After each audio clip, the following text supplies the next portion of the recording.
ویسے تو اللہ پاک غفور الرحیم و کریم ہے۔ وہ اپنے بندوں کو بن مانگے ہی بہت کچھ عطا کر دیتا ہے، لیکن رب کو اپنے بندے کی عاجزی اور انکساری بے حد پسند ہے۔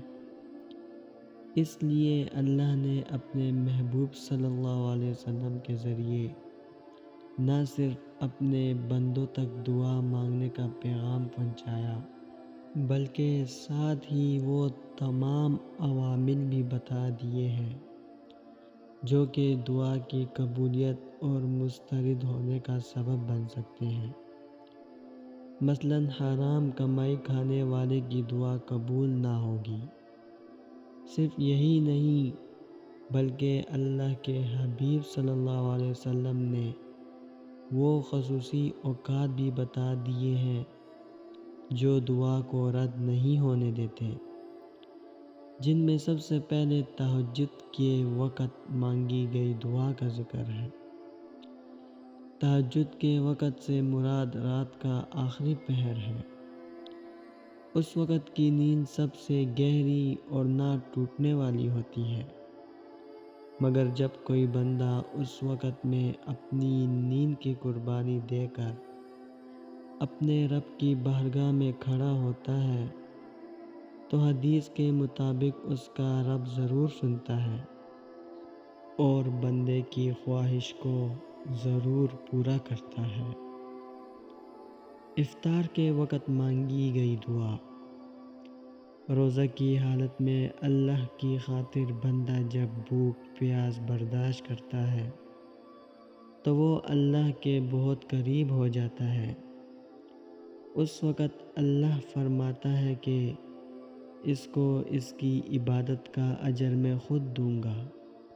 افطار کا وقت اللہ نے اس روزے دار کے لیے نہ صرف روزہ کھولنے کا تحفہ رکھا ہوتا ہے، بلکہ اس کے ساتھ ساتھ اس انعام و اکرام کا بھی وقت رکھا ہوتا ہے جو اللہ نے بندے کو دینے ہوتے ہیں۔ اس میں سے سب سے بڑا انعام یہ ہے کہ اس وقت مانگی گئی دعا قبول ہوتی ہے۔ حدیث شریف میں آتا ہے کہ روزہ دار کی دعا افطاری کے وقت رد نہیں کی جاتی۔ اس سے پتہ چلتا ہے کہ افطاری کے وقت دعا کرنا اللہ کو کتنا محبوب اور پسندیدہ ہے، لہٰذا اس وقت پوری توجہ و آداب کے ساتھ انفرادی طور پر خوب دعا مانگی جائے، اور افطار کے وقت انفرادی طور پر دعا مانگنا ہی بہتر ہے۔ سجدے کی حالت میں مانگی گئی دعا۔ انسان جس پل سجدے کی حالت میں ہوتا ہے اس پل میں وہ اپنے جسم کے سب سے بلند اور محترم عضو یعنی پیشانی کو اللہ کے بارگاہ میں جھکا کر زمین سے لو لگا رہا ہوتا ہے۔ اللہ کو اپنے بندے کی یہ عاجزی اتنی پسند آتی ہے کہ وہ اپنے بندے کی اس حالت میں مانگی گئی ہر دعا پوری کر دیتا ہے۔ اذان کے دوران مانگی گئی دعا۔ جب انسان اللہ کے اس بلاوے پر لبیک کہتا ہے اور اس کا جواب دیتا ہے تو اللہ بھی ان اوقات میں انسان کی دعا نہ صرف سنتا ہے بلکہ اس کو پورا بھی کرتا ہے۔ فرض نماز کے بعد مانگی گئی دعا۔ اللہ نے انسانوں پر دن بھر میں 5 نمازیں فرض قرار دی ہیں اور اس کی فرضیت کے متعلق واضح احکامات قرآن و سنت میں موجود ہیں، جس سے یہ ثابت ہوتا ہے کہ ان اوقات میں مانگی گئی دعا بارگاہ خداوندی میں قبولیت پاتی ہے۔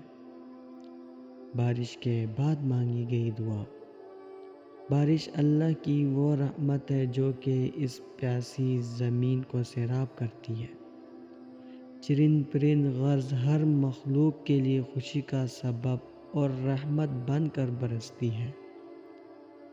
ایسے حالات میں اللہ تعالیٰ اس مخلوق کو کیسے بھول سکتا ہے جس کو اس نے اشرف المخلوقات کے عہدے پر فائز کیا ہے، تو ان اوقات میں اللہ کی رحمت بندوں پر برس رہی ہوتی ہے۔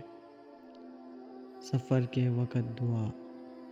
نیک نیتی اور حق کے راستے پر جانے والے مسافر کی ہر دعا اللہ قبول کرتا ہے، کیونکہ اس وقت مسافر در حقیقت اللہ کا مہمان ہوتا ہے۔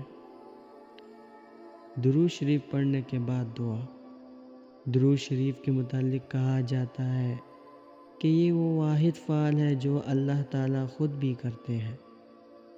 درود شریف پڑھ کر مانگی گئی دعا اللہ ضرور سنتا ہے۔ اسی وجہ سے اول و آخر درود شریف پڑھ لینے سے دعا بھی اللہ کی بارگاہ میں قبولیت پا لیتی ہے۔ سبحان اللہ۔